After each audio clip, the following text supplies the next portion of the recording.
Olá, mais uma vez aqui com vocês, professor Marco Túlio com Fundamentos de Vibrações Mecânicas. Vibração harmonicamente forçada para sistemas de 2 graus de liberdade, o caso não amortecido. Vamos lá. Bom, pessoal, vamos tratar aqui então desse assunto, né? Onde a gente tem um sistema de 2 graus de liberdade, que a gente já viu, né? Não amortecido, cuja única diferença com as coisas que a gente já viu é a introdução de uma força excitadora aqui, nesse caso aqui no bloco 1. Né? Perceba, tem uma força de amplitude F1 e harmônico porque tem um seno de ômega t aqui. Tá bom? Então, se eu modelar isso com as técnicas que a gente já conhece, Lagrange ou Newton, a gente obtém essa equação do movimento aí. Tá bom? Aqui do lado direito, do segundo membro da equação, a excitação. Já não é vetor nulo, tem uma excitação aí, que é uma força em função do tempo. Mas vamos lá. Eu coloco aqui uma equação genérica. Genérica, por que eu falo genérica? Porque eu coloquei a matriz de rigidez, matriz de rigidez qualquer. E aqui eu coloquei uma matriz diagonal, porque normalmente, repito, normalmente a matriz de inércia é diagonal. Tem alguns casos que é uma matriz cheia, mas também simétrica. Tá bom? E eu preciso resolver essa equação do movimento, que é uma equação diferencial. Tá bom?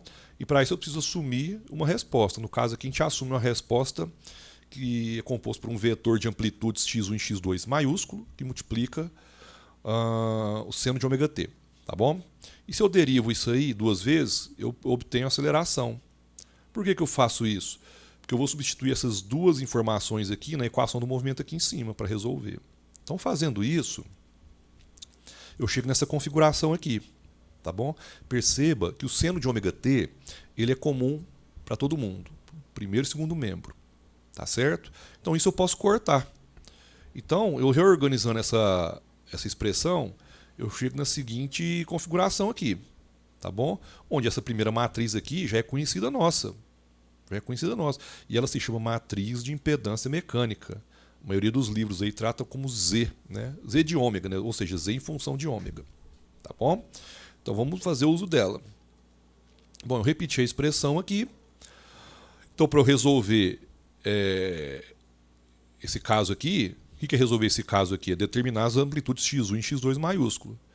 Então eu preciso isolar, né? Eu preciso resolver isso aqui. Então de que forma que eu vou fazer isso aí? Se eu isolo, né, entre aspas, que é a matriz, eu vou culminar com essa expressão, né, que é a inversa da matriz de impedância vezes o vetor de excitação.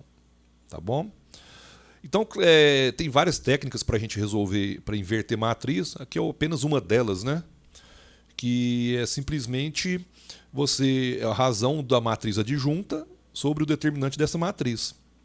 Tá bom? Só para relembrar, né? O que é matriz adjunta, né? Matriz adjunta é isso aqui, ó, um lembretezinho, né? Se eu tenho uma matriz A, B, C e D, a adjunta ela é DA menos B menos C. Então, eu inverto a posição da diagonal principal e troco o sinal dos demais elementos, tá? Então, ótimo. Continuando, e também preciso calcular o determinante dessa matriz de impedância. Então, vamos resolver aqui por duas frentes de trabalho, o numerador e o denominador. Primeiro é o numerador. Resolvendo o denominador, a gente vai fazer, aqui já é a matriz de impedância de adjunta, tá? Então, fazendo essa continha, né, que é uma multiplicação matricial, eu vou culminar nessa expressão aqui, ó. Se você fizer a continha, né, multiplicação de matriz aqui, vai resultar num vetor coluna, né? Duas linhas e uma coluna. Com essas expressões. Beleza, então agora vamos trabalhar no denominador, que é o determinante da matriz de impedância. Tá aqui, né? Isso aqui a gente já viu lá atrás, né? Isso aqui nada mais é, gente, que a equação característica, né? Se você pegar essa equação aqui igualar a zero, é simplesmente a equação característica que a gente trabalhou lá atrás. Então, eu abrindo um pouco mais essa expressão, expandindo ela um pouco mais, eu vou chegar na seguinte configuração. Eu coloquei aqui o produto das massas em evidência e aqui entre colchete a expressão, uma equação biquadrada na variável ômega, perceba, ômega quarta, ômega ao quadrado e o termo independente.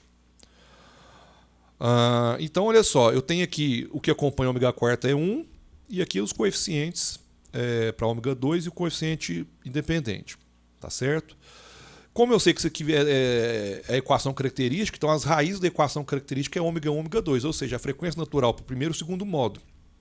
Então eu posso fatorar, reorganizar essa expressão da seguinte forma. O M1 e M2 estava de fora, então é o produto desses dois parênteses aqui. São formas distintas de escrever a mesma coisa, tá bom, gente? Então está determinado o determinante, né? E eu relembro aqui a fórmula que a gente tem que resolver, a expressão. A gente já resolveu aqui o numerador alguns segundos atrás, o resultado é esse aqui demarcado em rosa, e o determinante da matriz de impedância está aqui embaixo, a gente resolveu agora. Então, as expressões para x1 e x2, né, são simplesmente essas expressões destacadas aqui. x1 eu tenho essa configuração, e o x2 eu tenho essa outra configuração em amarelo. Está resolvido, as amplitudes. Então, a gente fez um tratamento analítico e resolveu a parada aqui. Tá? Só que a gente precisa plotar isso aí para a gente dar uma clareza na interpretação. Né? Então, só que a gente precisa fazer alguma adequação. E qual que é o objetivo dessa adequação? É tornar aquela expressão semelhante, né, com coisa que a gente já viu lá atrás, em grau de liberdade. Por quê? Porque a gente utiliza aquele conhecimento que a gente construiu lá atrás para servir de alicerce para esse novo entendimento aqui, essa nova informação. Então, para amplitude de M1, eu só estou repetindo a expressão aqui, essa cara.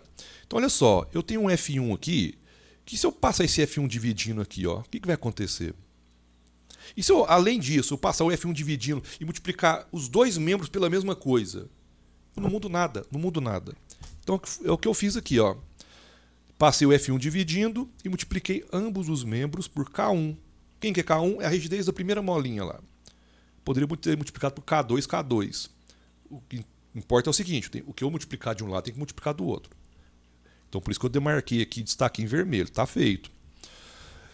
E abordagem semelhante eu vou fazer para o x2. Né? Eu tenho um F1 aqui, vou passar ele dividindo e fazer a mesma abordagem. Multiplicar os dois lados por K1. Então não modifiquei em nada as expressões, nadinha. Então olha só, né? XK e F no denominador, a gente já viu isso. Lá em vibração harmonicamente forçada por um grau de liberdade, que é o fator de amplificação para a expressão mãe.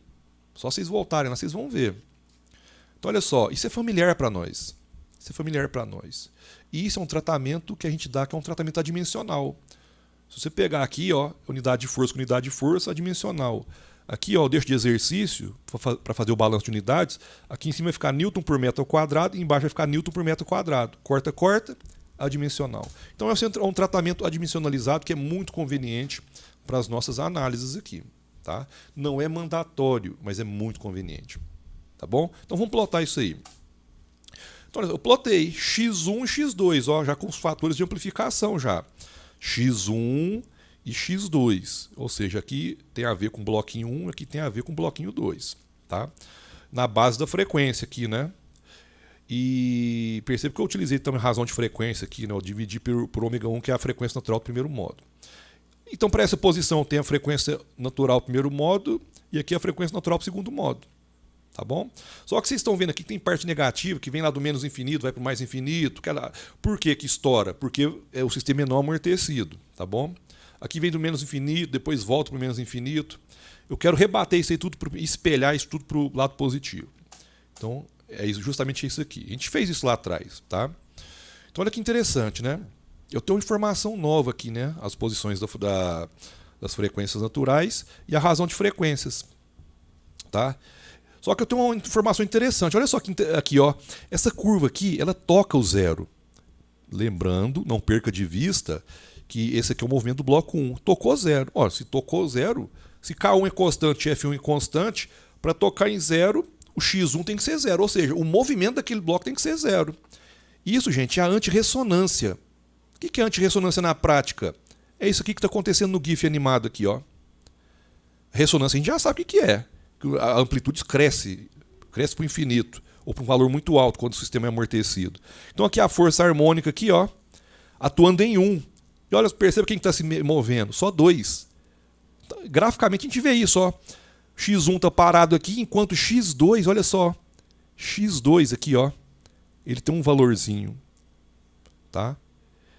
Isso é a antirressonância, gente. Esse conceito é extremamente importante, eu diria imprescindível para o entendimento de um conceito que a gente vai trabalhar adiante, que é o conceito do absorvedor dinâmico de vibração.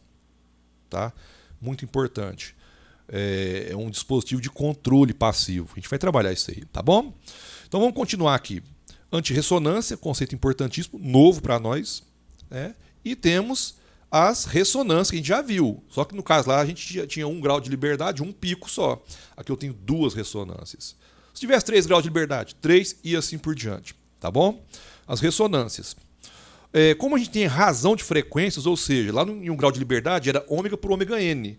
O índice era n porque era 1 grau de liberdade e pronto, era frequência natural única. Aqui a gente tem 2 frequências naturais. Aqui eu decidi fazer ômega por ômega 1, que é a frequência natural do primeiro modo. Se eu faço ômega por ômega 1, ou seja, se eu normalizo por ômega 1, o algarismo 1, ele vai aparecer para o primeiro pico. Olha que interessante, ó, esse aqui é o primeiro pico. O algarismo 1 vai estar aqui. Tá?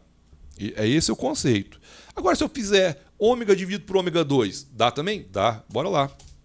Olha só, ômega por ômega 2. Está aqui. Então eu estou normalizando. Por ômega 2. O que mudou aqui? O problema físico, gente, é exatamente o mesmo. O mesmo. Não muda nada. Só mudou o jeito de eu olhar aqui. Só isso. Então não muda nada para fins de resultado, mas vai mudar graficamente. Porque, olha só que interessante, quando eu normalizei para o ômega 2, olha onde que foi parar o 1. O 1 agora ele está posicionado no segundo pico. Ele está posicionado no segundo pico. Tá certo? Só isso que muda. Tá? Se você pegar lá atrás, dividir o valor do primeiro pico para o segundo pico na frequência, aqui na razão de frequência, ele vai dar o mesmo valor se eu dividir 1 por 0,383, que é aqui. Vai dar 2,61 mais ou menos. Entendeu? Então é a mesma. Está tudo respeitado, a distância entre os picos, tudo. Está tudo certo, gente. Então são formas distintas de olhar o mesmo problema, que eu destaco aqui, ó. As duas abordagens conduzem aos mesmos resultados práticos. Gravem isso, tá? Não muda nada. Isso aqui é uma conveniência. Você pode fazer por um ou para o outro, que não muda nada. Só estou informando aqui as possibilidades. Tá bom? Pessoal, por hoje é só. Espero que tenham entendido. O assunto é bem bacana. A gente vai trabalhar com exercício nos próximos vídeos e com projeto de absorvedor dinâmico de vibração, muito conhecido aí na rua aí como ADV. Tá bom? Pessoal, grande abraço e até um próximo vídeo.